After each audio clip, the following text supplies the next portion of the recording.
Próxima atração, Memória Viva.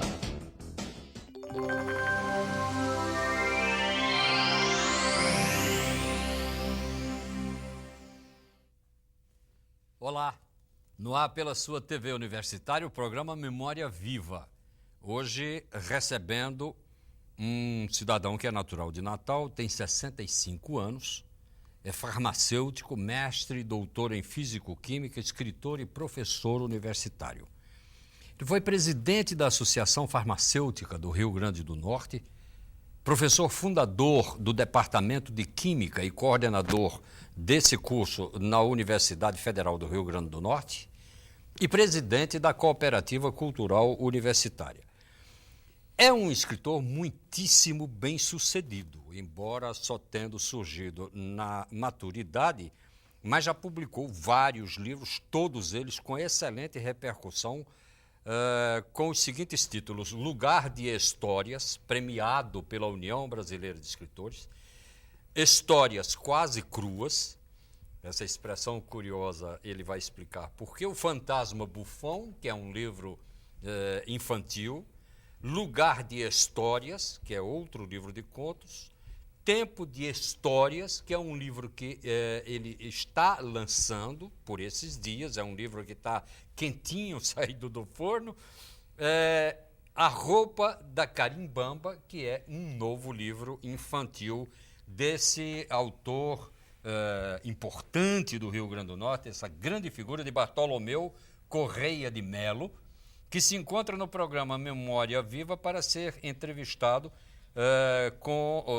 por outros dois grandes amigos seus, que são o Odem Madruga, jornalista, um conhecido do telespectador, já tendo participado de vários programas, e ele próprio sendo entrevistado desse programa, e Inácio Magalhães de Sena, que também igualmente foi entrevistado nosso aqui do Memória Viva, é funcionário público, é também escritor, e é um memorialista da terra comum do Ceará-Mirim, de Bartolomeu Correia de Melo. Eu digo terra comum de Ceará-Mirim mesmo sabendo que você é nascido em Natal. Mas a sua infância, fale dela, Bartola, começa lá mesmo no Vale Verde, né? Eu tive uma infância muito bonita, muito livre. Quando eu era muito pequeno ainda, meu pai era comerciante em Recife e minha mãe ficou tuberculosa. E então os filhos tiveram que ser separados. E nós fomos então, Paulo, meu irmão mais velho, e eu, fomos para Ceará-Mirim, para a casa de minha avó. E minha avó morava com uma tia solteirona que era parteira, Maria Correia, tinha 500 mil afilhados lá dentro da cidade do Ceará-Mirim. E eu tive essa infância lá, onde eu cheguei a conhecer Inácio, morria de inveja dele, porque eu era muito preso, porque eu não podia andar na rua, nem correr atrás do palhaço gritando, nem podia tomar banho no Rio dos Homens. E Inácio, pela natureza dele, ele era completamente diferente de mim, porque ele era livre, era um pouco mais velho do que eu, mas ele era livre, ele vendia confeito, vendia no cinema de Seu Jorge Moura, vendia bolo, vendia cavaco chinês e fazia tudo que a molequeira gostava de fazer, ele fazia. E eu morria de inveja dele por isso. Uhum. E minha infância, no entanto, apesar de um tanto preso, né, eu dava minhas fugidinhas. Uhum. Né? Fiquei no Ceará-Mirim durante mais ou menos uns 4 anos por aí. E até que minha mãe ficou boa, meu pai faliu, teve que voltar para Natal. E mesmo assim eu comecei a estudar no colégio salesiano, mas mesmo assim eu ficava indo todo fim de semana, toda Semana Santa, todo carnaval eu ia para Ceará-Mirim. Uhum.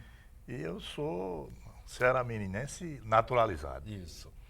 Ceará-mirinense de admirar a Manhã da Criação, famosa. Exato, do nosso Nilo Pereira, certo. Agora, você mencionou a presença na sua infância da grande figura de Inácio Magalhães de Sena.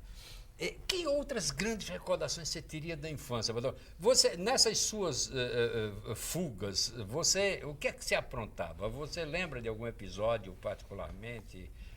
Enfim,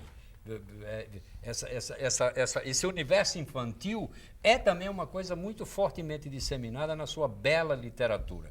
Onde é que a gente vai encontrar, Bartolomeu, menino aprontando das suas? Eu aprontava terrivelmente.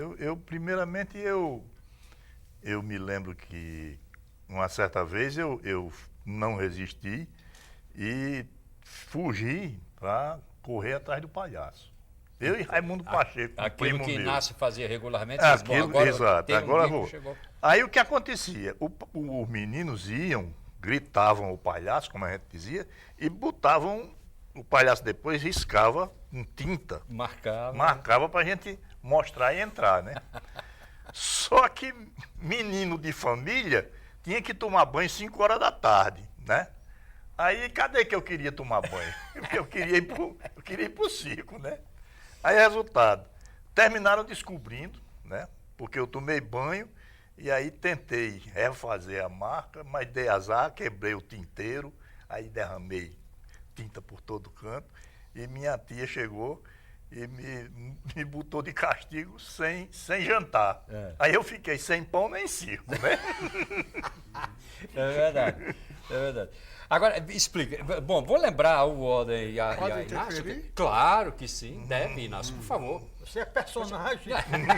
É personagem dessa história, né? Bartolomeu, você viu chegar alguma cheia em Saramirim? Porque a gente era um grande espetáculo. Vi. E ali para Pontes, chegar à cabeça da cheia, né? Vi. Porque a gente tinha notícia pela estrada de ferro, pelo o telefone, a cheia passou em Itaipu, passou em Itapaçaroca, e a cheia ia se aproximando. E pra gente era um espetáculo a chegada. Vinha pelo telefone do trem, né? Aproveite e fale da chegada da cheia, mas fale da chegada do trem também. Eu vou interromper, me peço permissão, porque pegando uma carona aí, Inácio, eu tenho aqui 121 perguntas de Sanderson. Sanderson Negreiros, outro É cearabinense Pois ilustre, bem, né? então ele disse que fazer. Então ele fez uma pergunta.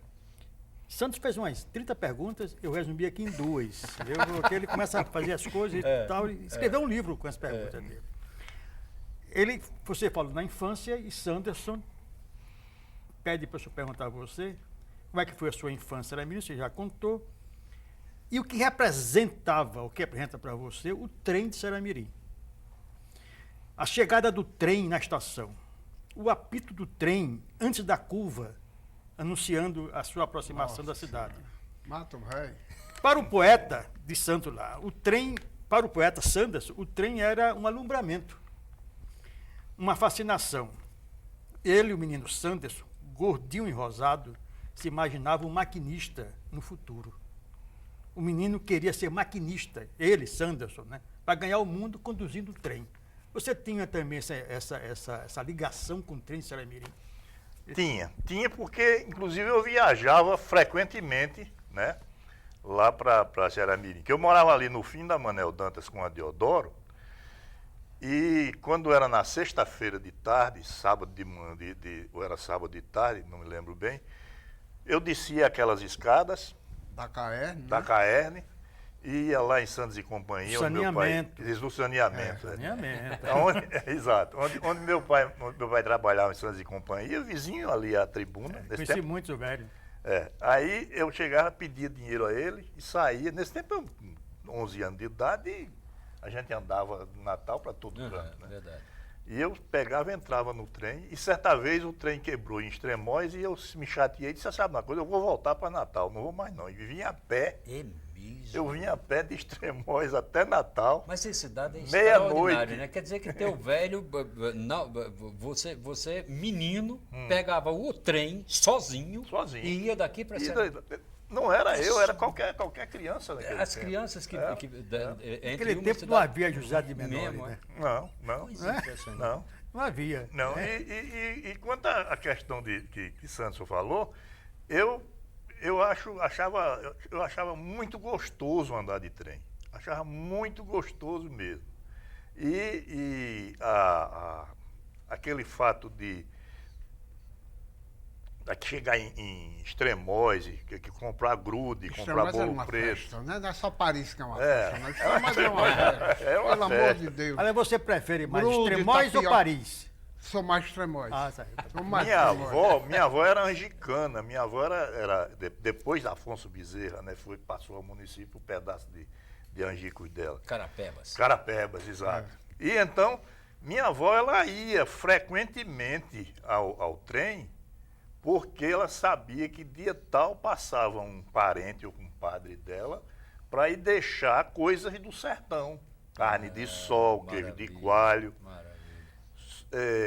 miolo de sodoro, que ela gostava de cuscuz de sodoro, como toda boa É um tipo de sertaneja. cacto, né? É um Sodoro é um tipo de cacto, É chique-chique, Chique, né? chique, É. certo. Então, do miolo do chique-chique se faz um cuscuz, né? E aí ela recebia os feixezinhos só do miolo do chique-chique. Coisa de retirante de pobre mesmo. É, coisa- né? é, de coisa de- retirante. É, de- um costume que É, fica, né? É um costume que E fica. que mesmo que não fosse mais necessário, a pessoa continuava gostando. Agora, Bartolomeu. quando eu era dessa idade que Sanderson falou, eu queria era motorista de caminhão, como era o nome daquele que tinha um caminhão que tinha uma... Uma buzina aqui. Joaquim Horácio. Chico Chico Horácio. Horácio. Chico Que Horácio. tocava asa branca no Exato. caminhão, né? Chico Horácio, Chico Na Horácio. buzina na do buzina caminhão. do caminhão. Ele tinha um teclado e várias buzinas. É. E então ele saía tocando. Que Né? maravilha. Ele chegava lá no Patu e começava tocando uma música e descendo a ladeira. Principalmente E asa todo mundo branca, sabia que asa ele vinha branca. chegando. Aí isso aí eu queria ser. Então. Quanto a ser maquinista, nem tanto. Bartolomeu, e quanto ao alumbramento com a chegada da cheia no Rio? Rapaz, a chegada da cheia era uma festa. Nesse tempo não tinha a barragem de Poço Branco. de Não, Itaipu, tinha né? nada. Então, o vale se enchia d'água. Aham. Se enchia d'água. E todo mundo ficava lá. Eu, apesar de preso, uma vez, eu Um grande menino, prejuízo para as lavouras, É, para a própria é. usina São Francisco. né? 1954, teve uma cheia grande e eu consegui ver a chegada da cheia. Vinha tudo, vinha Animais bicho mortos, morto. Isso. cerca com arame. Exatamente, tudo. exatamente. E outra vez, eu já rapaz, em 1964, dizem que os anos terminados em 4 é de muita chuva, e é mesmo. Eu, numa balsa de bananeira, Ou de aninga, hein? não, no caso era de bananeira, eu e mais um primo e mais outra pessoa, um matuto de lá, a gente foi de Ceará Mirim, ali da ponte, até Capela, que é a chegada do Rio Água Azul, né? É. Isso corresponde mais ou menos uns 5 ou 6 quilômetros de vale Totalmente completamente alagado, né? alagado. Completamente alagado. Cobriu E o a Rio gente- da Água Azul, né? E a gente via, por exemplo, naquelas partes que aqui e acolá ficava um alto que Uma ilha que Uns uma bancos, ilhazinha, umas né? ilhazinhas. Aí a gente via uma cobra, né, e um preá. Querendo né? se salvar, Os né? dois Coexistindo. coexistindo. Que Olha, eu vou aproveitar que nós vamos puxar essa Araminha daqui a Sim, pouco, claro, Papai claro, Natal, né? claro. E tem outra pergunta de Sanderson. Senão ele está ouvindo o programa, ele fica agoniado. Porque passa essa pergunta a ele, que eu acho que é uma coisa que marcou muito a minha infância também. Sanderson falando. Se você, Bartolomeu, chegou a subir na torre da Igreja Matriz, Cheguei.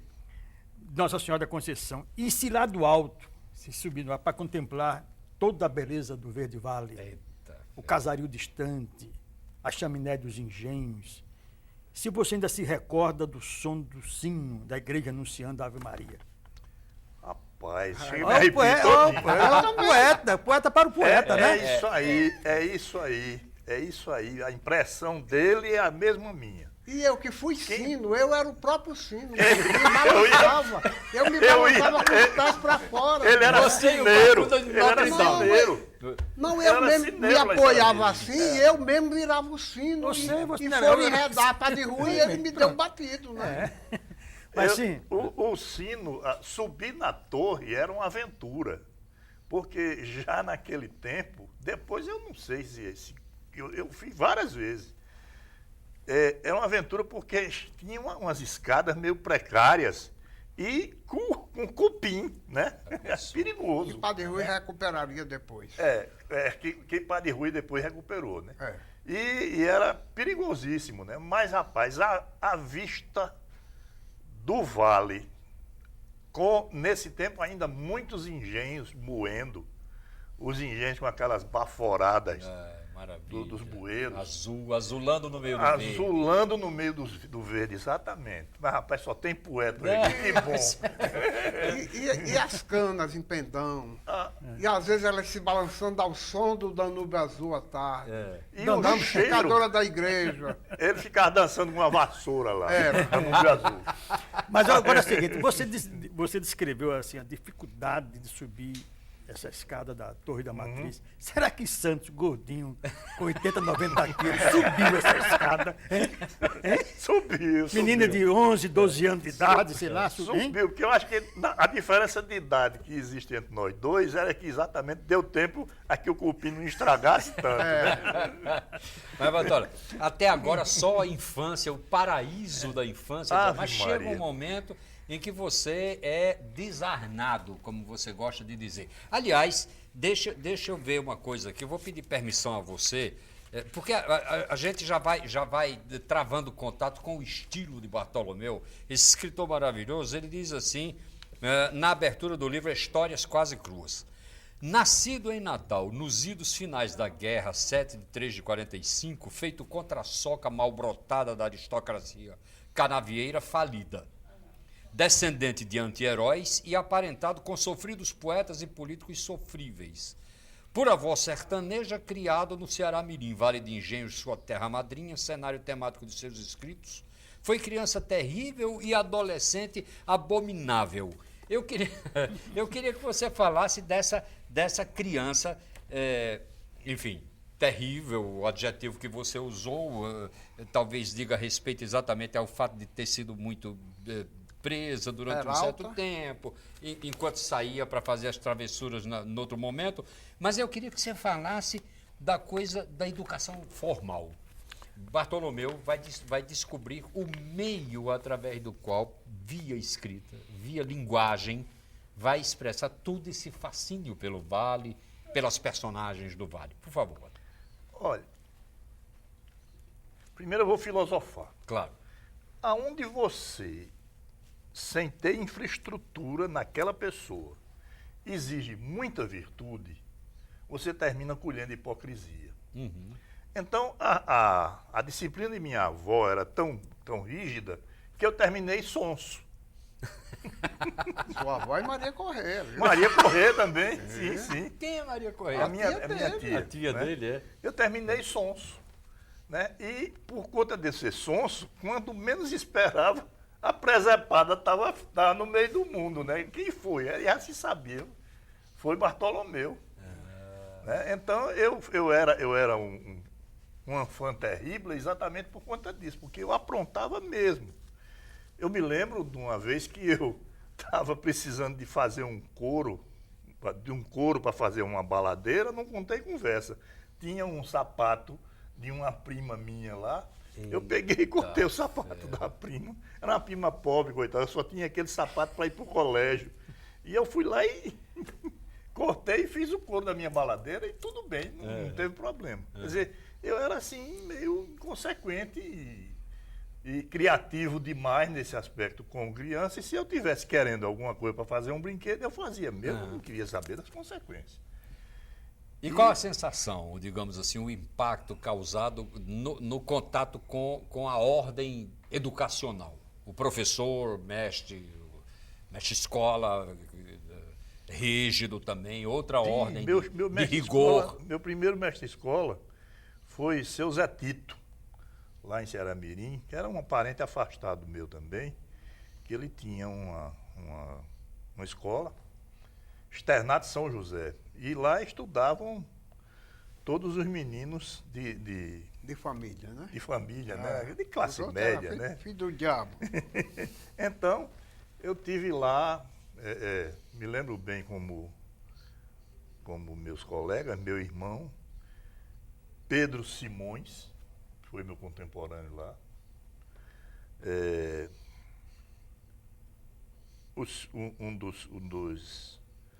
dos filhos de Zé Tito, um dos filhos que a gente chamava ele de Emerson, era Xuxa, que era filho de Adécio Eloy, que foi prefeito depois era meu contemporâneo lá. E esse colégio ele era muito rígido, era ainda do tempo de palmatória, ainda do tempo de se ajoelhar em cima de caroço de milho, dessas coisas que já não se usava, né? Nossa. E eu, quando vi, eu digo, sabe uma coisa, eu vou ficar quieto. Senão... Estratégia do sonso. Exato, eu fiquei na minha, né? Nunca fui castigado. Mas a gente aprendia o catecismo, né? És cristão? Sim, sou cristão pela graça de Deus, aquela decoreba todinha, né? E não podia errar, não. Se errasse, a palmatória comia, né? Tá bom. Bartolomeu, nós vamos fazer o primeiro intervalo do programa e ao retornarmos, pegando essa trilha da educação, nós vamos acompanhar como é que Bartolomeu, com essa sensibilidade, esse lirismo que domina a sua alma, chega ao curso de farmácia. Ele se torna farmacêutico. Mais do que isso, ele se transforma mestre e doutor em físico-química. O que teria dado nesse menino do Ceará Mirim para trilhar estes caminhos? Nós ficaremos sabendo no próximo bloco. Daqui a pouco.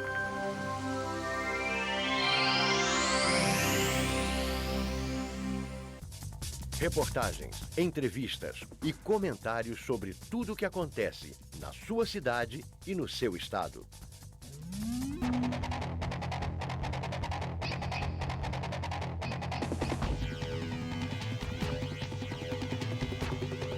TVU Notícias, você acompanha o que é de interesse para a sociedade.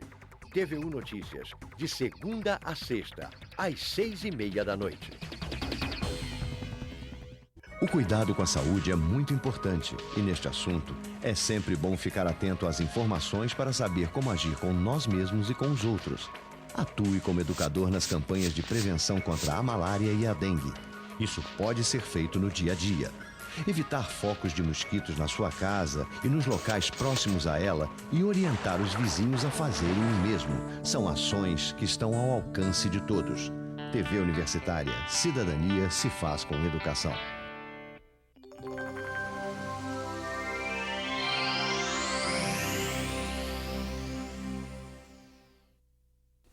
Bem, nós retornamos com o programa Memória Viva, hoje tendo o prazer de entrevistar Bartolomeu Corrêa de Melo, e eu passo a palavra a Inácio, contemporâneo de Bartola, amigo de infância, que quer também dirigir uma nova pergunta. Por favor, Inácio. Olha, Bartolomeu, de início eu fico agradecido e um tempo um pouco assim chocado. No meio de tanta gente ilustre, você me convidar para entrevistar uma pessoa tão ilustre como ele, tá certo. Santos, não sei se poderia ou não, mas há tanta gente. A mim, um pobre marquês.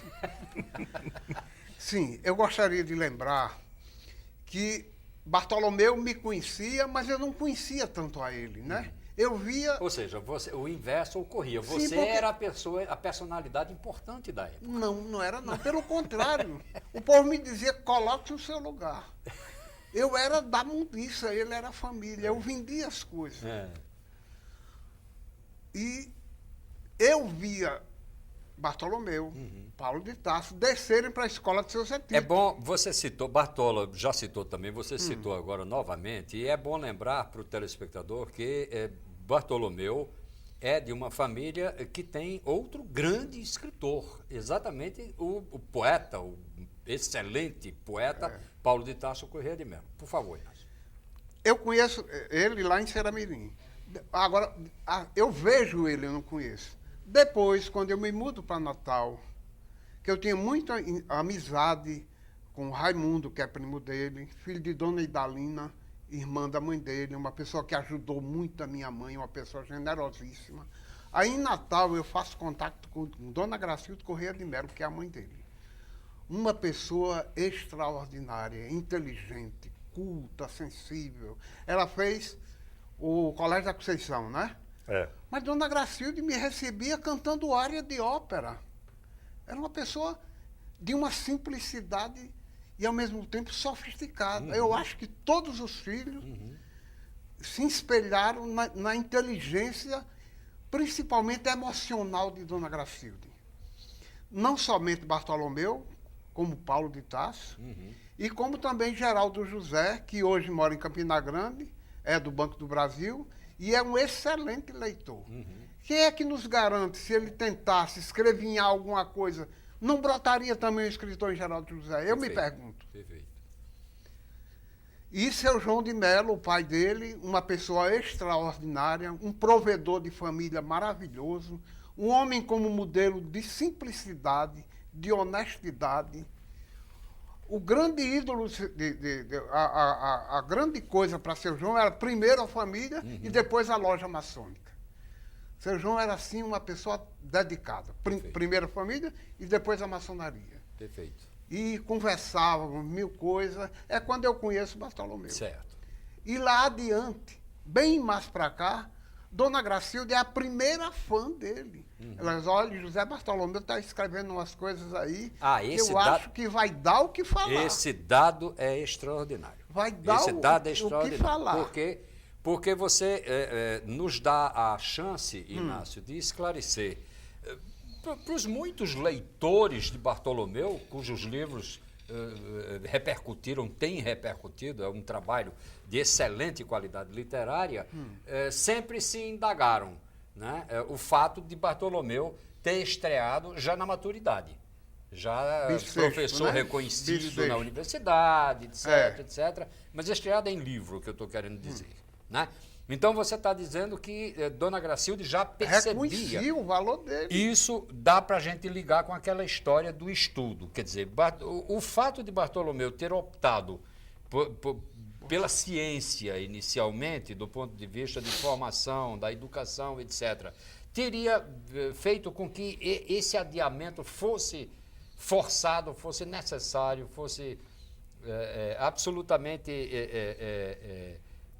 incontrolável no sentido de existir de fato, porque você só surge depois de...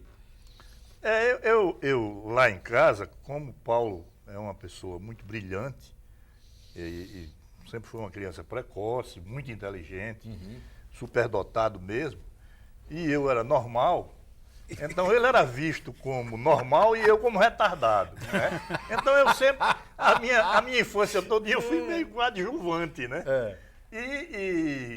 Mas não estou dizendo isso com nenhum ranço, não, é verdade mesmo.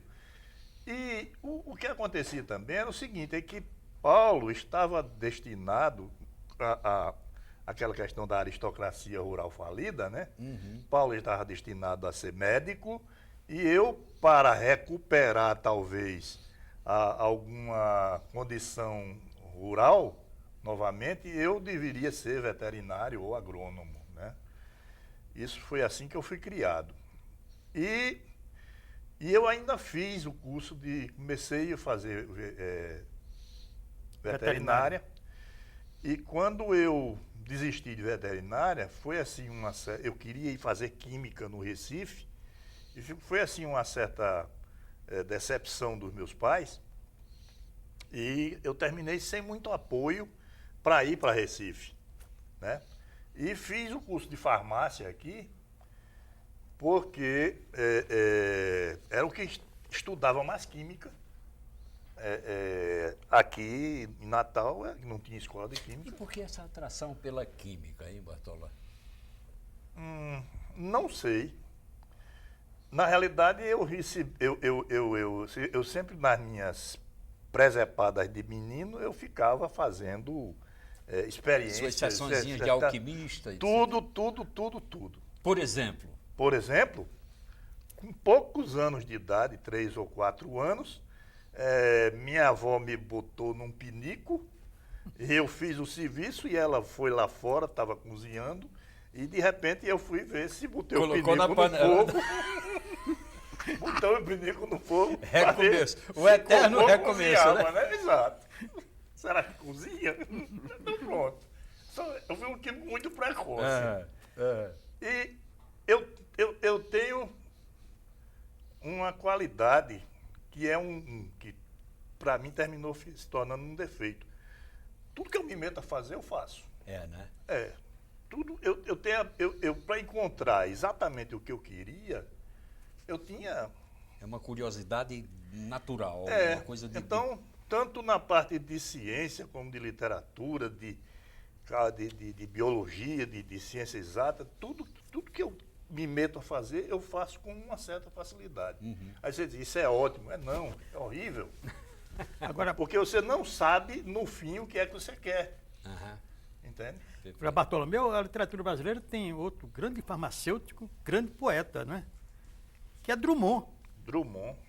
Não é? Farmacêutico, verdade. não é? E as farmacêutico. pessoas ignoram isso, né? Nelson Pois é. de Faria, um grande contista, pouco Também, conhecido, que muito me influenciou. Exatamente. Era farmacêutico. Exatamente. Também mineiro, é Nelson Faria? Também mineiro, também mineiro. Bartolomeu, quem mais lhe influenciou dos escritores? Guimarães? Mas vamos concluir essa parte da formação propriamente, porque ela vai revelar um Bartolomeu que vai marcar com o seu desempenho uma posição de destaque também na universidade, como Porque professor. tem essa história dele, né? Professor de colégio, Então, professor da universidade. Exatamente. Mestrado em Química em Recife, Fale né? um pouco mais disso, Bartolomeu, por favor. Que você... Não, eu fui para o Salesiano. Lá tinha no tempo dos verdadeiros educadores, e eu tive influências muito grandes do padre lá chamado Padre Mário Daurizi.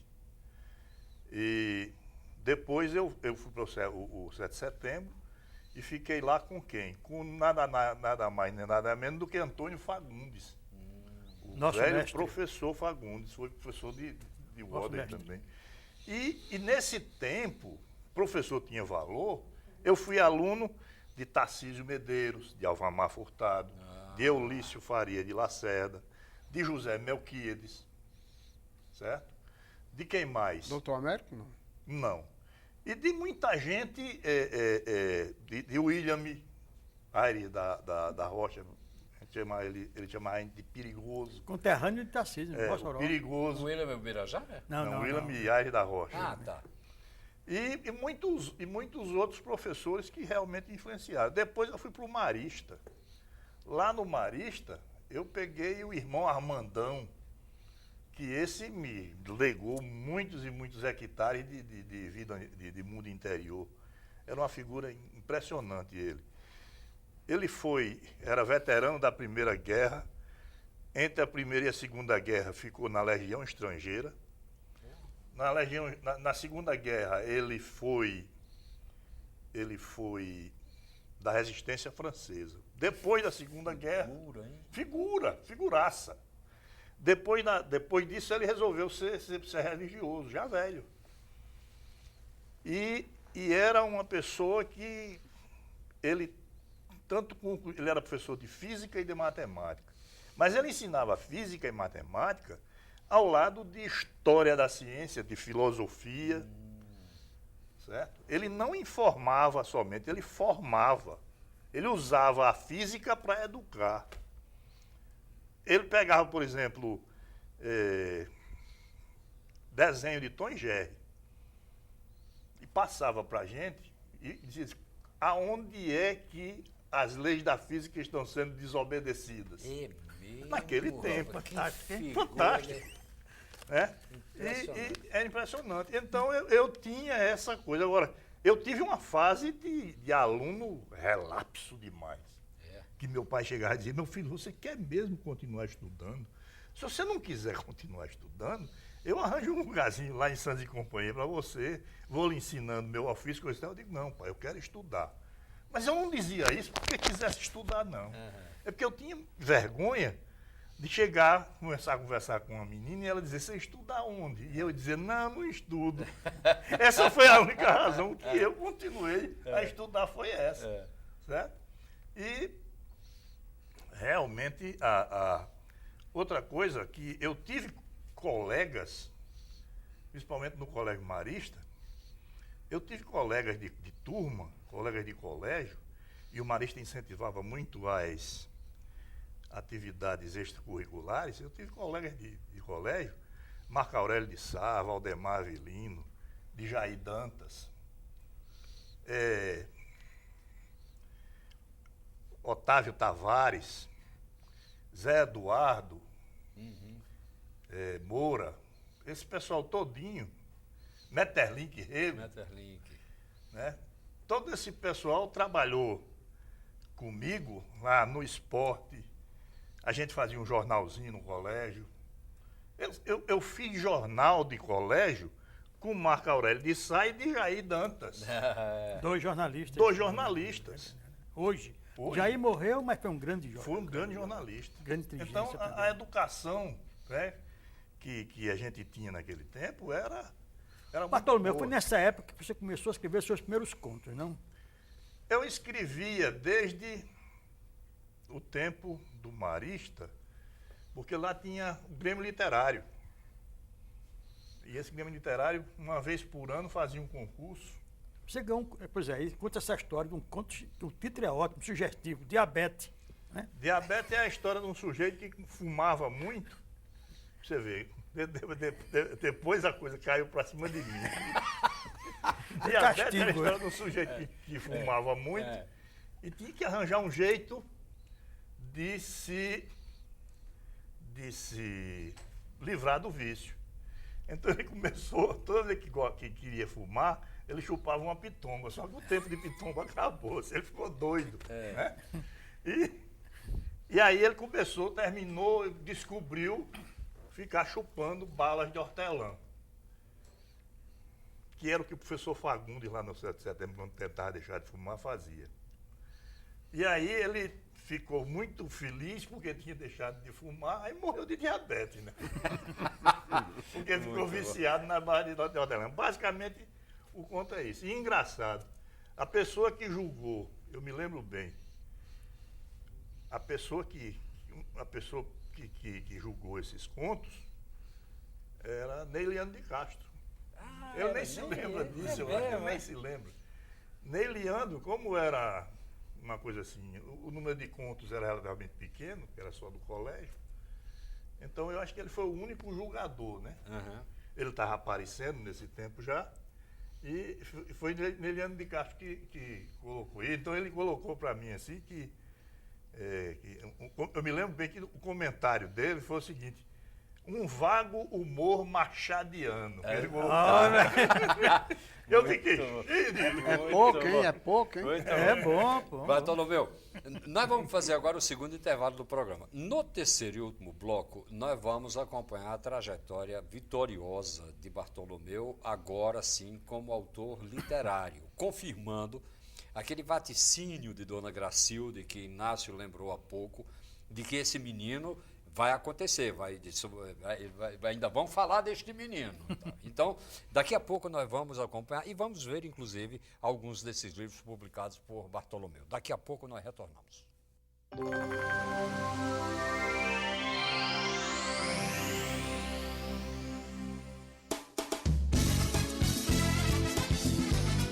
Música potiguar brasileira.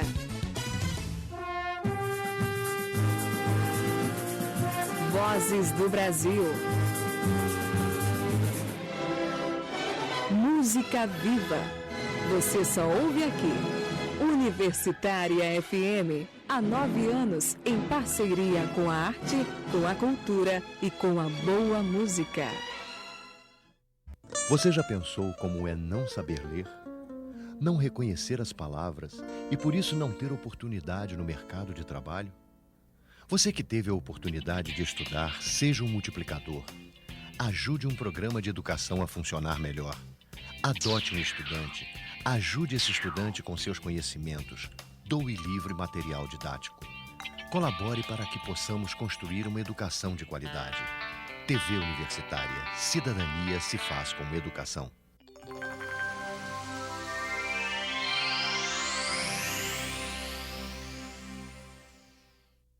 Bem, nós retornamos com o programa Memória Viva e no intervalo estávamos conversando a respeito de alguns fatos marcantes da vida do jovem Bartolomeu. Ficamos sabendo, inclusive, através de Walden, que ele era uma figura marcante nas pequenas arruaças da capital. Capital ainda pequena também naquela época, e uma figura marcante. Pacíficas. Em contraponto à figura sempre nobre do poeta Paulo de Tarso, seu irmão. E Inácio estava lembrando há pouco também, no intervalo, que do ponto de vista da literatura de Bartolomeu, que é uma literatura feita à base de uma linguagem regional de extrema criatividade, sempre o incomodou muito a ele, Inácio, e mais ainda Bartolomeu, a associação quase automática, quase imediata, relação causa e efeito que se fazia com a literatura rosiana. Como se Guimarães Rosa fosse... Eu quero entrar nesse círculo. Pronto, por favor. Porque o próprio Bartolomeu diz num dos seus textos assim, tal, que ele não é nem regionalista, nem modernista. Ele é abecedista. Não é? Ótimo. Ele explica, muito bom. Não é? Entendeu? Muito bom. Porque hoje se estuda muito, quando se estuda a obra de Bartolomeu, pretendem fazer ligações, os acadêmicos, né, com Guimarães Rosa, entendeu? Guimarães Rosa, entendeu? E esse Nelson que você citou esquece, aí, entendeu? Não sei Nelson Faria. Não sei se ele leu o grande contista Carmo Bernardes, né? Carmo Bernardes, entendeu? Nelson Faria. Goiano, né? Goiano.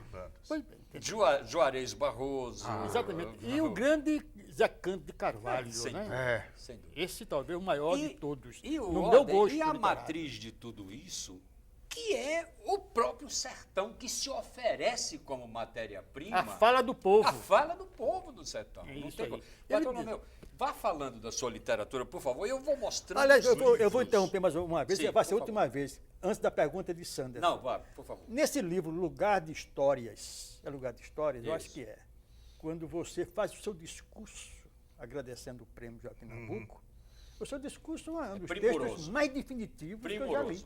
Primoroso. Entendeu? É pena que o Não programa dá para ler. Eu não quero dê que as pra pessoas gente- comprem o livro dele para ler, Exatamente. além dos contos, o discurso dele. Bom. Ele se define como escritor aí, Eu e as mostrei- influências Eu que mostrei ele a deixa. capa da segunda edição, né? Segundo. De Lugar de Histórias. Esse livro premiado pela União Brasileira de Escritores. Foi publicada a primeira edição, uma pequena tiragem em Recife. Não foi pela Bagaço? Foi pela Bagaço, não, pela Xerox. Pela Xerox, desculpa, É. pela Xerox. E há uma terceira edição desse mesmo livro, que é essa capa bonita que aqui Bonita, está, feita exatamente pela Edições Bagaço, que é a editora de Bartolomeu Corrêa de Melo. Bartolomeu, eu vou mostrando os livros agora, você pode ir fazendo comentários que você queira fazer para a gente. Essa poder- coisa da influência literária, que você seguiu que veredas? Por favor, pode ir Sem falando, ligação Bartolomeu. com Guimarães, né? Olhe, eu digo sem muito encabulamento que, de certa forma, até um pouco que decepciona as pessoas, mas eu nunca fui assim um grande leitor de regionalistas, não. Eu conhecia apenas alguns clássicos, geralmente indicados por minha mãe, certo? E eu me aventurava muito pouco, né, na literatura regionalista. Eu ficava mais... Eu me descobri eu descobri o regionalismo em Zé Lins do Rego, naquela velha bibliotecazinha de Djalma Maranhão, ali na praça? na praça. Na praça. Saudosíssima André de memória. Albuquerque? Saudosíssima Djalma, memória. a biblioteca e a praça. E a praça, certo? E aí eu saí de Zé Lins do Rego, que me dizia demais, porque era menino de engenho igual a mim. Nós somos semi-meninos de engenho, né? Exato. E aí, depois passei por Graciliano. Graciliano e conheci Nelson Faria, que só escreveu um livro na Pouca vida. gente conhece, viu? Desconhecidíssimo. E depois foi aí que eu comecei a escrever contos, assim, muito vagamente. E, ao contrário de que muita gente pensa, e até me acusa de que eu sou muito influenciado por Guimarães Rosa, eu vou confessar um negócio aqui para vocês, só aqui entre nós quatro, certo? Eu li Sagarana e comecei a ler o restante da obra de Guimarães Rosa depois que disseram que eu era escritor. Aí foi que eu consegui... conferir, foi? Foi que eu fui conferir. E lhe digo, é uma maneira que eu sempre digo, eu acho Guimarães Rosa muito bom. Agora, ele faz uns malabarismos linguísticos que torna... Ah, Maria, vamos me crucificar. Olha. Que torna a leitura cansativa. E uma das coisas que eu faço questão na minha literatura é que o leitor tenha vontade de ler a próxima sentença, a próxima frase. Perfeito. Isso é visível eu trabalho para isso, porque eu verdade. quero que minha literatura seja de lazer. Eu não sou nenhum especialista, eu brinco muito disso, eu não sou do ramo, né? Eu não sou nenhum especialista. Então, eu procuro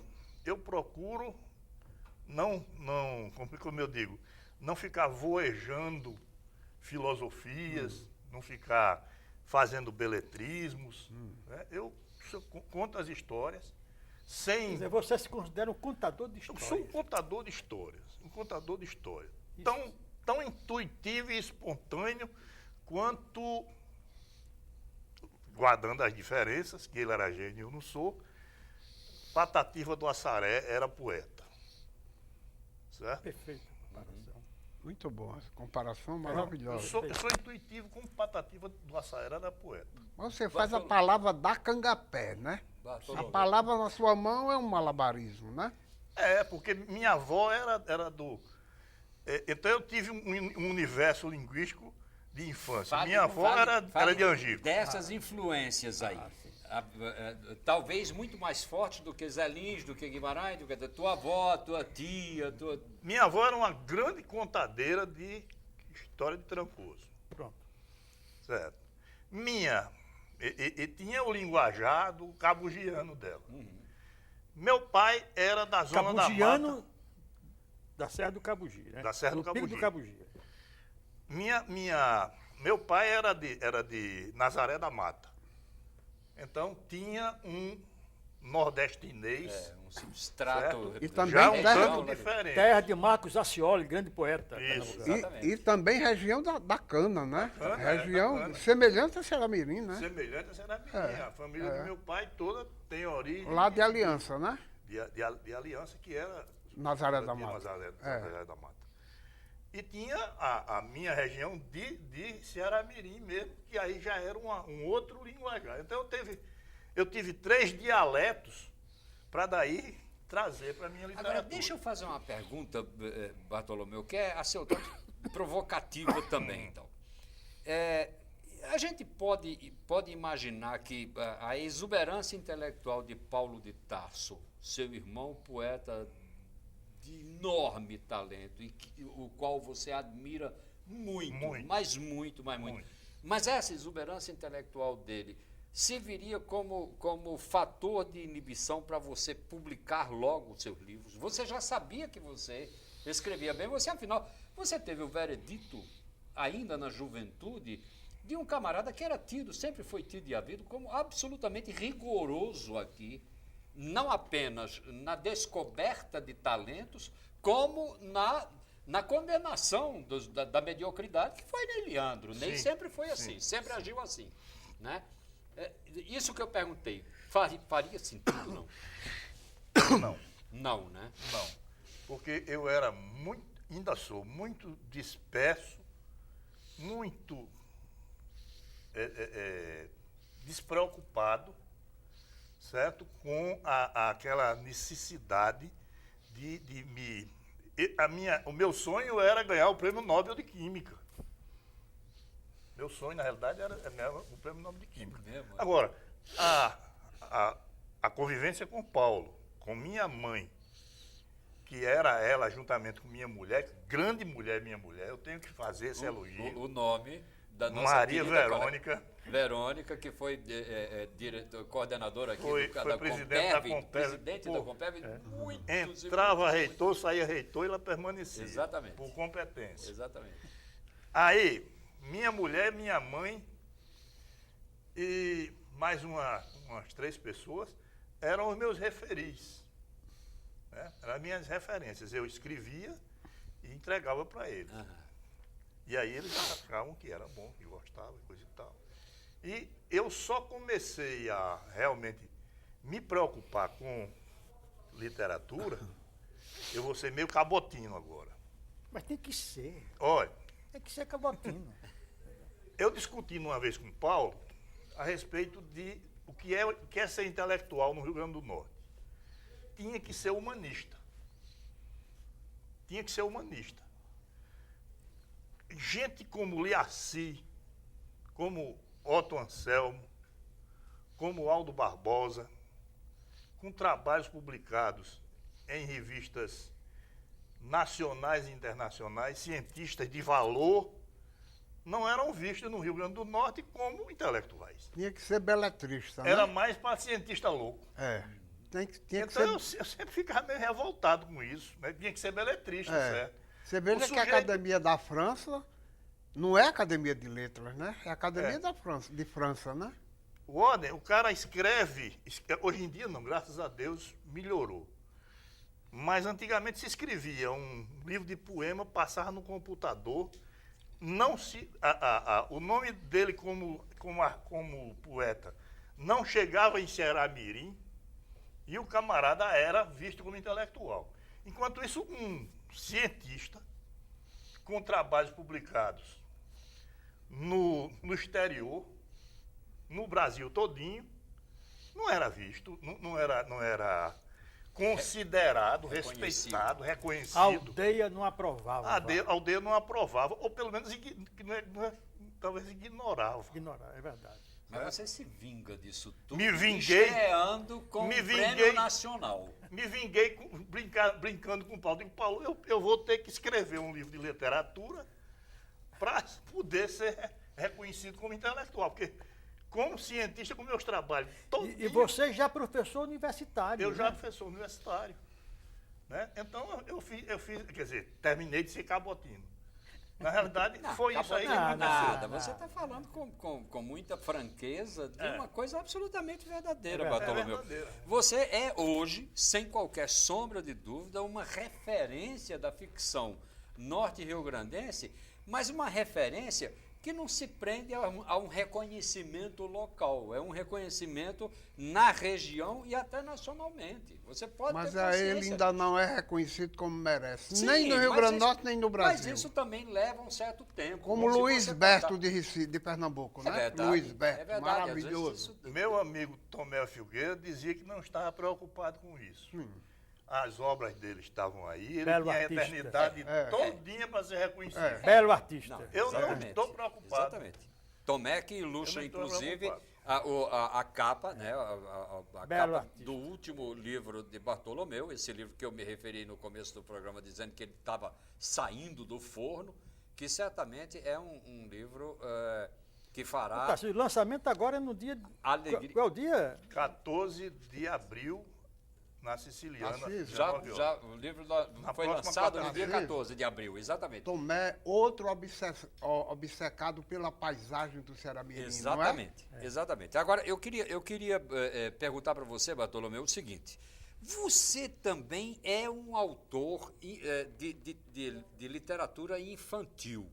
Aqui está o seu primeiro livro, que se chama O Fantasma Bufão, né?